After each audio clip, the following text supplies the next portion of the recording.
अब सबसे बड़ा सवाल यही है कि अगर ये युद्ध लंबा चलता है तो किसके पास ज्यादा ताकत है, अमेरिका के पास या ईरान के पास, या कौन सा देश कितनी देर तक इस युद्ध में टिक सकता है। रिपोर्ट्स के मुताबिक अमेरिका और इजराइल अब तक 2000 से ज्यादा हमले कर चुके हैं।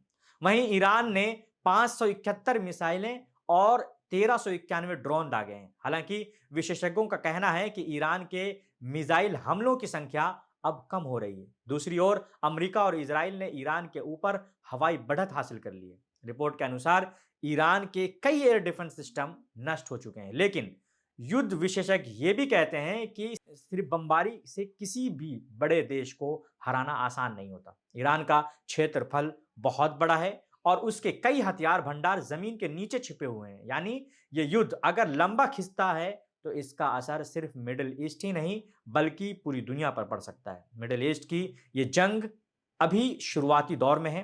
एक तरफ दुनिया की सबसे ताकतवर सेना अमेरिका है, दूसरी तरफ ईरान है जो लंबे संघर्ष की रणनीति के लिए जाना जाता है। अगर यह युद्ध और फैलता है तो इसमें लेबनान, यमन, खाड़ी देश और कई वैश्विक ताकतों की भी शामिल होने की आशंका जताई जा रही है। और यही वजह है कि पूरी दुनिया इस संघर्ष को बेहद गंभीरता से देख रही है, क्योंकि मिडिल ईस्ट की हर जंग सिर्फ एक क्षेत्र की लड़ाई नहीं होती है, उसका असर पूरी दुनिया की राजनीति, अर्थव्यवस्था और भविष्य पर पड़ता है। तो इस तरीके की खबरों के लिए आप जुड़े रहिए इनकलाब हिंदी के साथ। मैं कामरान से।